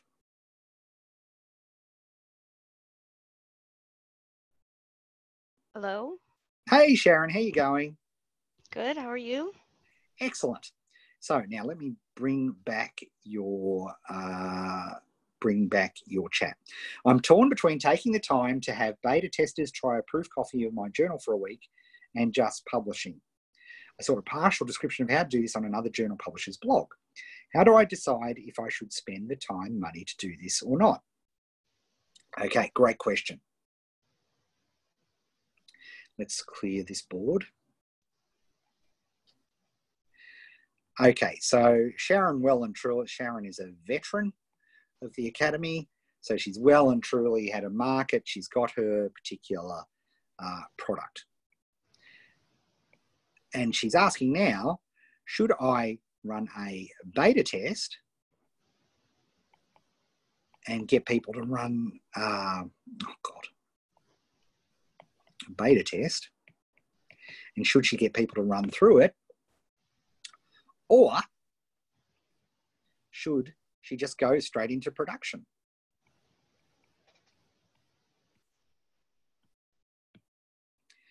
And the way to answer this question is a confidence indicator. So Sharon, here's the question. How confident are you from a scale of 0 to 10 that this journal is effective?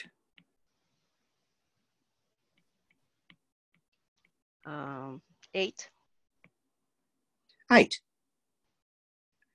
Okay, what would make it 10?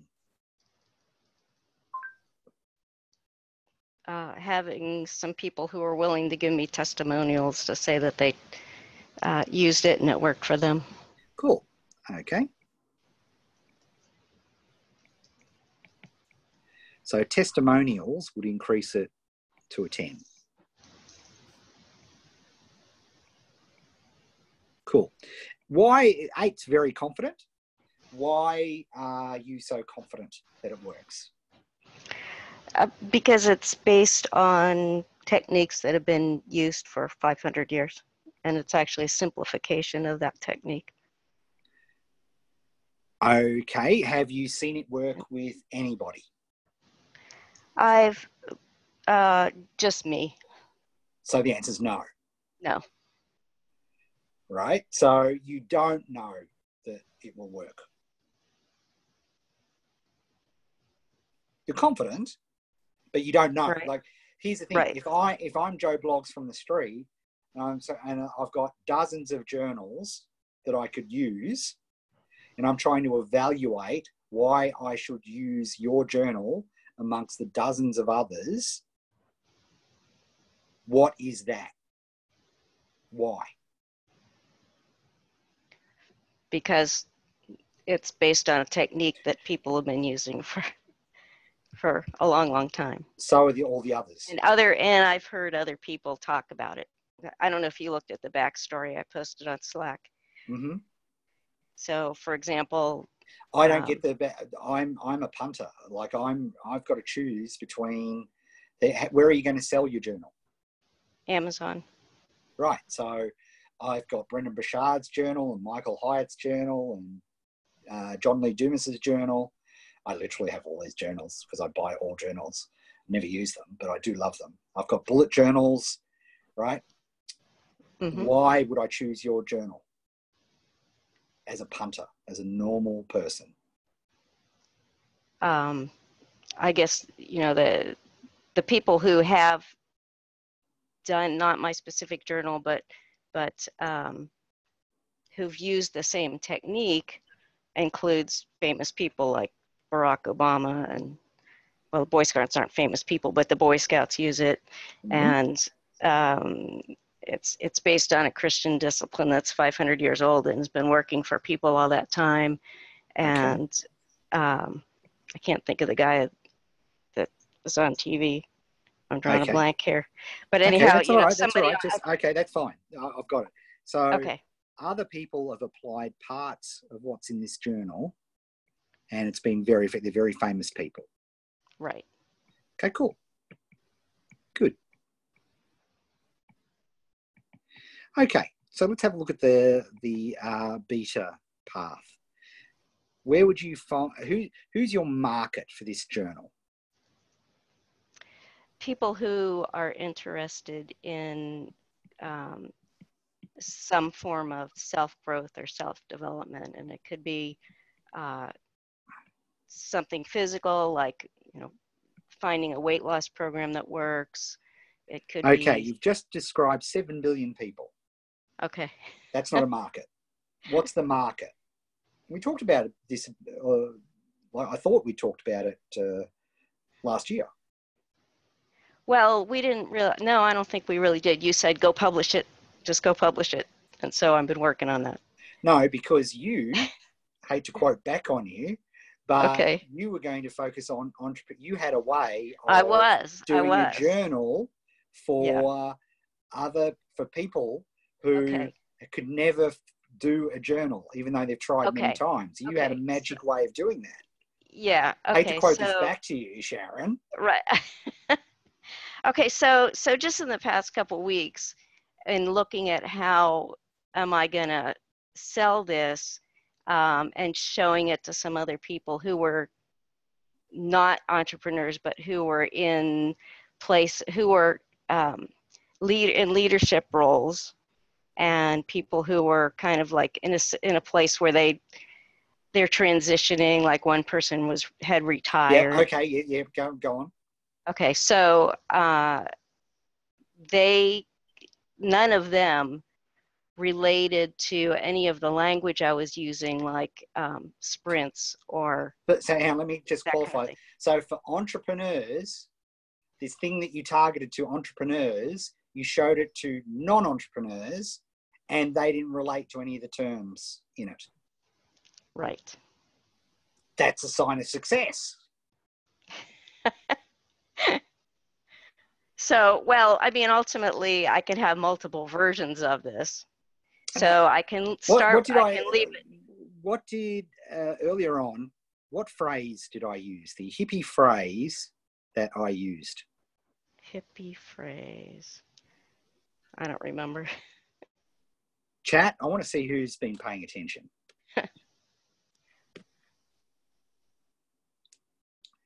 Be here now. Well done, Tim. 2 points. Rosalind, 2 points. Well done. If you're going to switch your markets, I can't help you.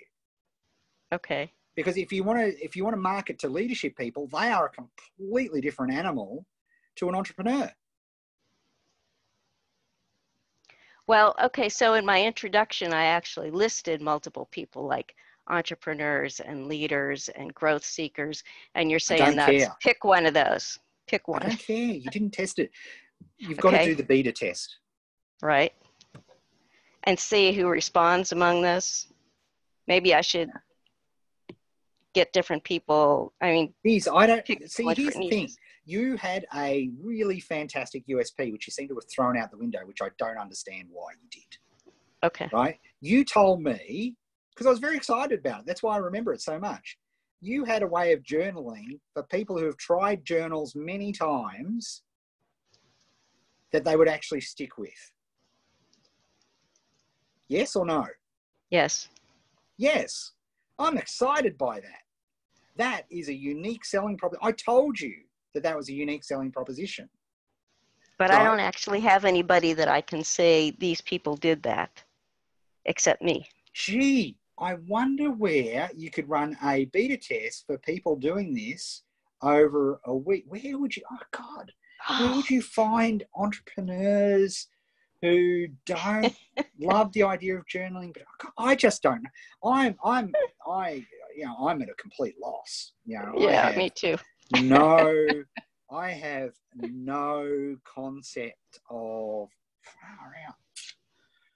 And okay, so I given can't that, help you, Sharon. I don't know. Yeah. So given that, next thing you'll be doing is you'll be showing it to real estate agents, right? Okay, so clearly, if I put it on Slack, I guess what this roadmap that I was looking at was this guy was actually uploading it to Amazon, getting proof copies, and mailing it to people. But I don't really have. I don't think I have. You don't have the proof, right? You said yourself. You said you were confident with an 8. I think you've got beautiful entrepreneurial overconfidence. Yeah, probably. Right? You can't prove an 8. You've done it yourself and nobody else. Whereas, I don't know, where could you possibly find a bunch of entrepreneurs in January who would love nothing more than to be able to stick for journaling? Oh, yeah. And if you could prove it. I know that's a rhetorical question. So let's move to the next question, which is then, is it sufficient to just have a PDF because I'm proving the your methodology rather than the actual book? Well, the next thing in my roadmap is to How do you do proof? How do you do proof? How would you get proof? You would have people follow the system for a period of time. Right. For an entrepreneur, do they do it for more, like if they do it for 14 days straight, you've got a miracle product. Yeah. Yeah, I was getting hung up on does the book look good? asking penguins what their favorite desert resort is. All right, Sharon, I'm hanging up because you know what you need to do. I know what I need to do. Focus. Thank you. Be here now. Don't get distracted. The reason you're doing it, and this is with the greatest love in the world, is this is a super scary time for fact finders because you actually have to prove your thing in the world, right? And it's less painful to waste money printing up something and putting it into Amazon and saying, oh, well, it's Amazon that didn't work. Rather than, you've got a group of people who will tell you straight up whether, and if let's say it doesn't work. Let's try a different market. Maybe we look at leaders. Maybe we look at somebody else where it does work, because the science tells me that entrepreneurs love the idea of journaling. Never seen a journal that they didn't love, that they've never been able to stick to. So if you can solve that problem, that is immense, right? That is the thing for you to solve. Good stuff. Yeah, right. And Sharon, look at the chat. Okay, I'm going back slow. Having difficulties with finding a roadmap for an active Facebook group. So the roadmaps, Nancy, for active Facebook groups, all the ones that I know of are all paid, right? So there are, Harlan Kilstein has a course. There was another one which came across my desk the other day, which was a course. I'd also potentially check Udemy and potentially think. But here's the thing, Nancy, ask in the Slack. Right, we have a Facebook group, right? We have a Facebook group channel. So ask in there. So that's an important one. So next one, had surgery last month and fell off recipe wagon. Do I CFT and restart there? Right. So, okay, yes, you set up your Kanban board, and specifically a 50-minute focus finder, Elizabeth, right? You've got all this stuff in your head. You need to do the 50-minute focus finder. I'd follow the Kanban after a big long break, just like I did this week, is I do a 50-minute focus finder, and then I completely blank my board and I restart from scratch. And that's the way I refresh it. Is my niche not a good match for the recipe? Bob, what are you doing? You've got your roadmap lined out. You know, you need to focus on that. Why are you even looking at the recipe? Right? I sent you for goodness sake, the biggest Kickstarter of the year was a board game. You're going to teach people how to do Kickstarters for board games. Focus on that, mate. Jump into it. High fact finder disease again. Be here now. What is your next step? Where's your customer factory? Have you got your product ready? Yes or no? Have you got your conversions ready? Yes or no? Right? You need to focus on those steps. Do you have a specific step that you're stuck on? Why are you doing the recipe? I don't understand it. Okay, folks, this has been a marathon session. Typically, they go about an hour, right? If you've got a specific thing, Bob, throw it up now and I will answer it for you. Or I'll bring you on and answer it. But before you go, I'd love for people who are still here, what's been your biggest insight from this Engage session today? What's been your biggest, just pop it in the chat window. I'll give you a minute.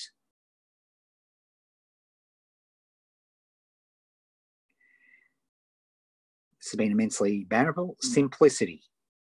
Be here now. I'm glad that. It's a really big deal. Simplify, refocus, the running lean methodology. Many needs have the same solution, aka roadmap.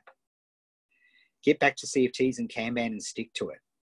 Reminder to stay in the moment, not future focused. How off focus you can go when you don't stay in the here and now. Finding out ways to think and do that never considered before. Engage sessions are worth showing up for. Focus on the next step. Live coaching brings it all into focus. Focus on the next step only. Going back to fundamentals. Academy is a wonderful place to be. Oh, I love that. I'm so clear on what I need to do. Be here now. Start at the start, not halfway through. Fundamentals workshop. Learning from others. I only need to do 5 to 7 customer interviews if they're done right. I've done them before, and Steve Blank of Lean Startup recommends 100. Yes, he did. But you've got to remember, Steve wrote Lean Startup quite a few years ago now, and the research into customer problem interviews has shown that you don't need to do anywhere near that much, because you start to, the possibility of getting a completely new problem insight just goes dramatically down after 7. That's the thing. Remember to pre-frame my responses. LWN. Very good. Don't second guess myself so much. YouTube advertising is not a market because I can't take it to lunch. Exactly, right? You can't have a coffee with it, so it's not a market. And we need to do that stuff. Integrated running lean, customer problem interview. Yeah, I love that. Bobby, in the recipe, you mentioned Magic the Gathering being more hobby than urgent need, which made me wonder if board games were more of a long-term play. No, that's not what... okay, I'm going to bring you on.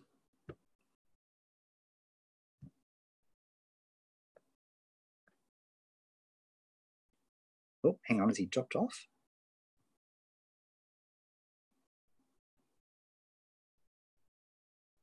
Ah, there you go. You've got your full name. Robert. Robert, have you done the dishes?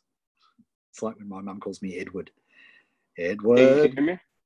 Yes, Robert. Have you done the dishes? Did you, when you were getting in trouble when you were a kid, did you get the full Robert Fiorentino? Did you Robert? get that? No, never. No, never. No. No, I did. I knew I was in deep trouble. Whenever I heard Edward Dale, I knew I was in trouble. And if I ever heard Edward Wellsdale, run. Like I was in deep trouble then. I knew I was there. Okay. How many CFTs have you got this week, Bob?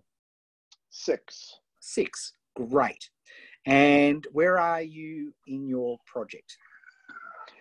So I have had a game that I'm looking to kickstart. Mm-hmm. However, the guy that I was working with that was a friend at work, he got fired and sort of dropped off the map. So my partners. Game, that's why I'm not crazy about partners.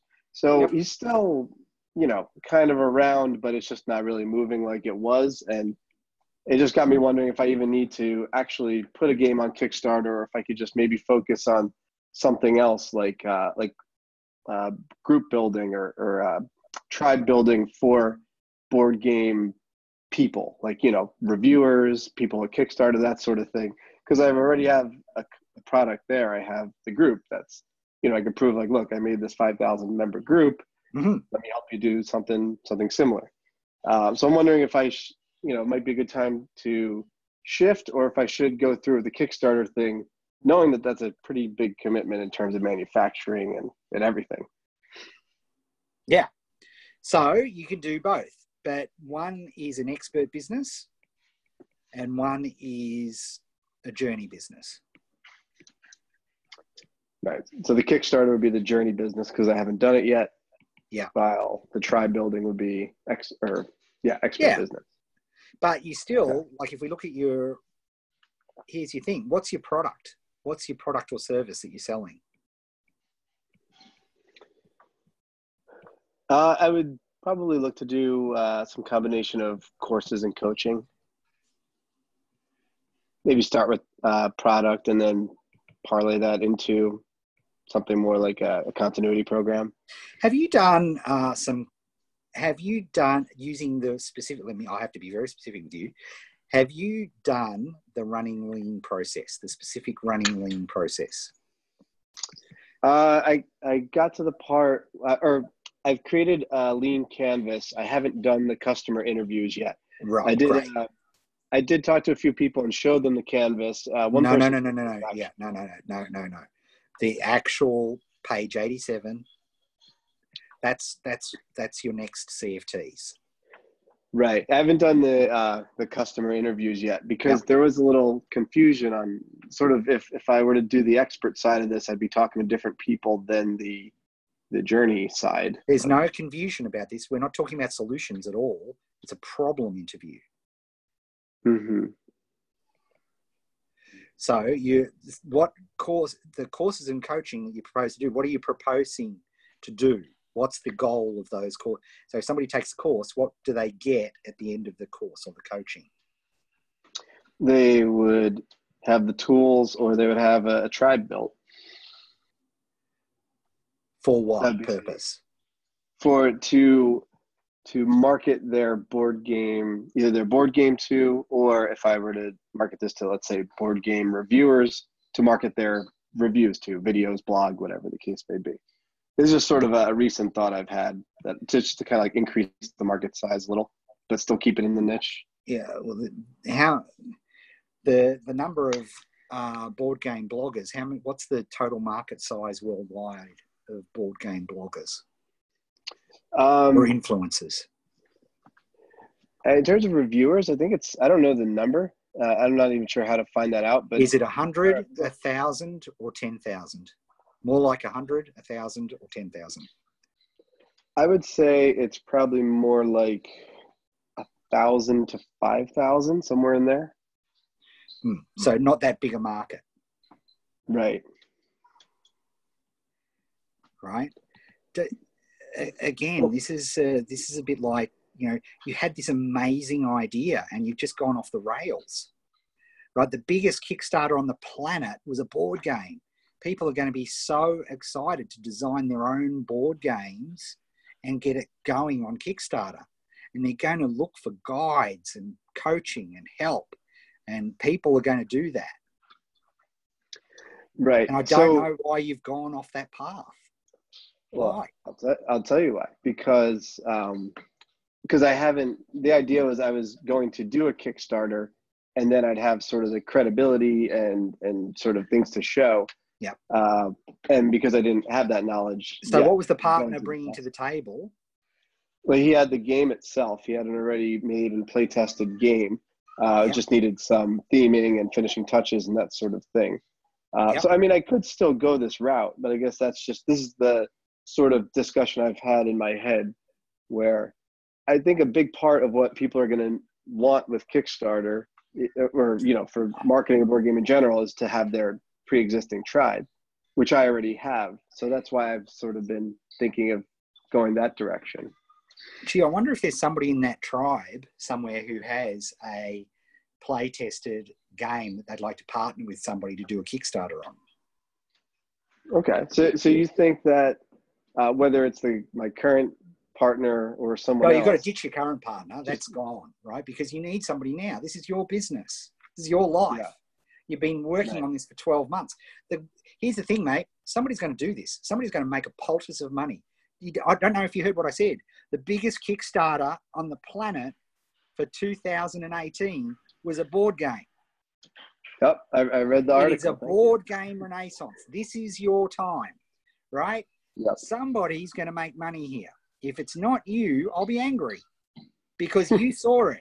Me too. You saw this coming, right? And you're about to blow it, right? Focus. Okay. Craig has a play-tested board game. There's somebody in the chat that has a play-tested board game. Well, message me, Craig. For the love of God, focus.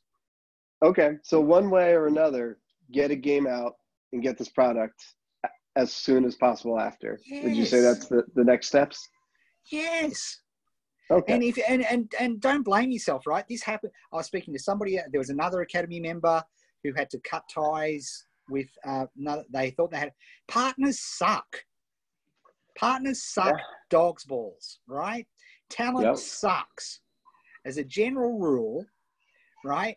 Unless they, because they're in the same situation as you, right? They're working a day job and, all of a sudden his life, his Maslow's hierarchy of needs has been, he can't think about doing a board game when he needs food on the table. He needs to get a job, right? He needs to pay the rent, get food, right? So it's not going to happen. Yeah. Right. So so you need to find somebody who's got everything ready to go. Like it's done. It's tested. Everything's ready. It's all ready to go. So you just have to apply the Kickstarter magic to it. And you document the process for your group. So you kill 3 birds with 1 stone. You document each part of the process with your group, right? You get group participation. Your group will make the Kickstarter a success because they'll all just want to buy it just to be part of the process. So they see the part of the process. And then you've got a successful proven thing. And then you put your product out. You do your coaching. You offer your coaching services. You offer your partner publishing services, right? How many great businesses in different parts of Kickstarter now are making poultices of money, partnering. We do the marketing for your Kickstarter. You come up with the product and leave it to us. You do the rest. We'll just pay you some money. Mm-hmm. All right? All right. That's good. Appreciate it, Ed. Excited for the new year? No worries. Happy New Year to you. Find somebody that's already got the damn gut. Like it's in a position where you can start providing marketing materials for a Kickstarter, right?